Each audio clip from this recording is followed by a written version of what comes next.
to week 4 of the Mitre 10 Cup. Auckland are the only undefeated team, and the Ranfurly Shield has changed hands. Those are the kind of big news stories for me. And we have the Bay for 2018. But yeah, I'll go through some of the results, a few talking points. To be fair, this week is actually probably my worst week in terms of being able to see the games. I missed a whole bunch of rugby in terms of the Mitre 10 Cup this week, just gone.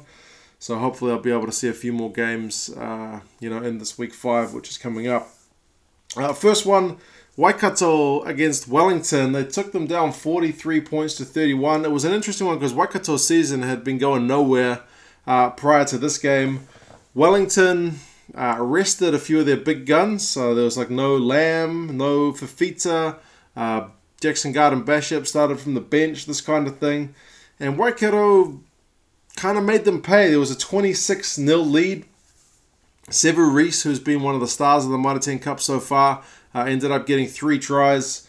There was a punch to the balls, which was kind of like you hardly see punching in rugby nowadays. You see a lot of handbags, name calling, hair ruffling, but one of the Wellington props, the loose head, was just on the ground. I think he felt aggrieved that he'd been kind of elbowed or partially dug into or something, and the guy was standing above him, I think it was the number 8, he just punched him right in the balls, or at least he attempted to. From all accounts, he missed his intended target. But, yeah, drama in the Mitre 10 Cup, I guess, in terms of that.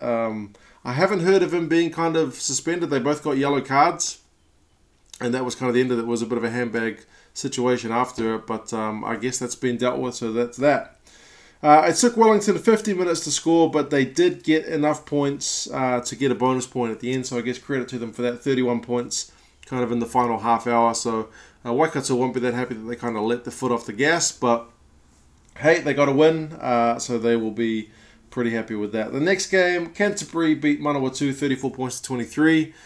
Canterbury, obviously a side which is having to deal with the loss of a few players, and yeah, not quite as dominant as I thought they were going to be this season.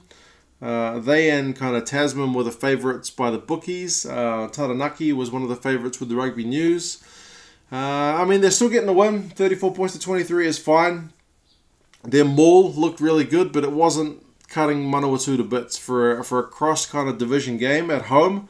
I guess perhaps I was expecting a bit much, but still, Canterbury get a win.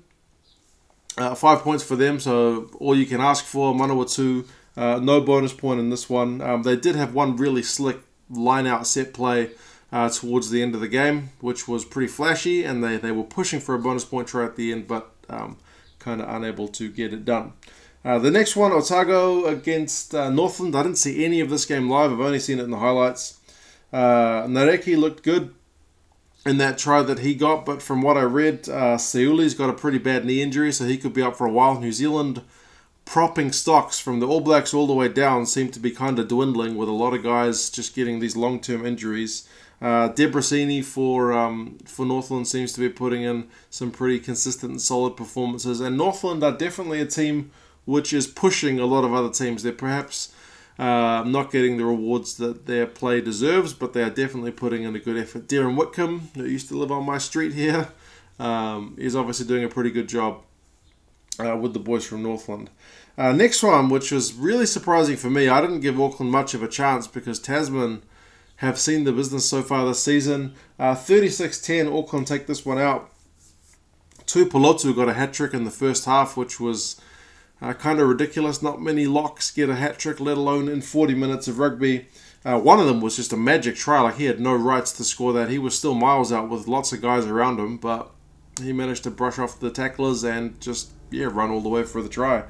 Hunt was pretty unfortunate. He had a slip similar to Cheslin Colby's slip in the Springboks game, but his one was punished. Colby got away with it. He had a slip when trying to field a ball from behind him, and Auckland went on to score from that. So I guess Tasman have kind of got all their errors out of the way in this one game. You can't see them making that many errors in another game this season. So I guess if you're going to drop one, get it out of the way and build from here.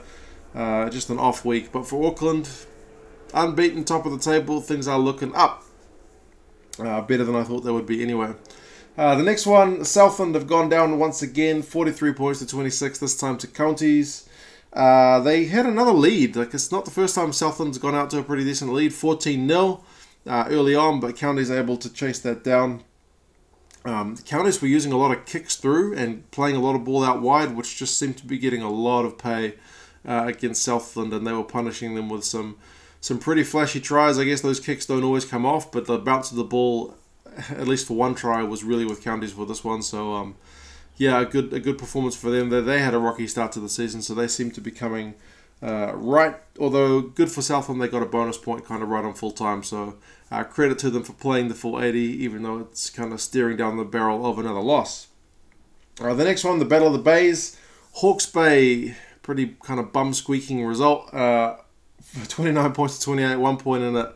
And it was late on that they scored that final try. It was kind of the battle of the halfbacks. Both of them got tries, Weber and Judd.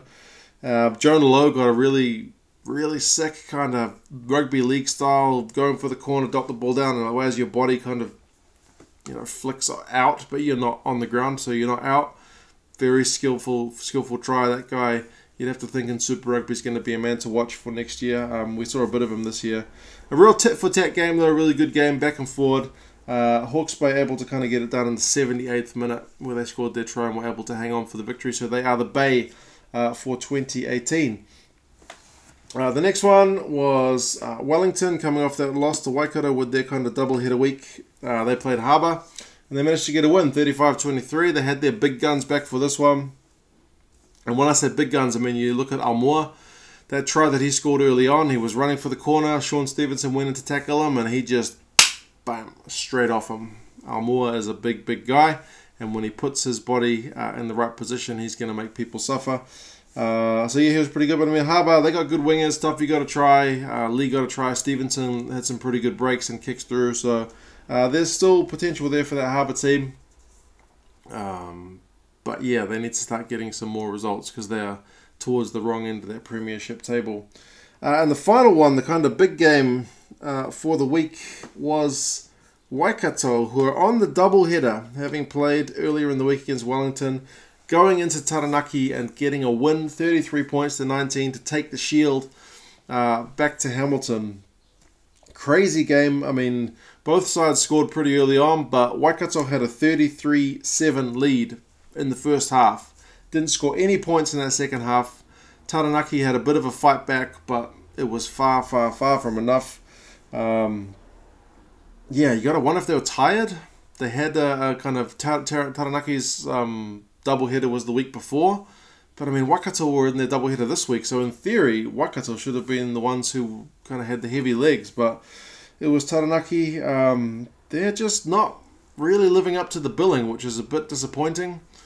Not sure what's going wrong. I mean, I guess it's only 4 weeks into the season. Some of them have had a bit more in terms of game time, with some of the teams having played double headers. But yeah, Taranaki need to kind of get their act together, because I mean, in a Shield game, you can't be down 33 points to 7 despite the comeback.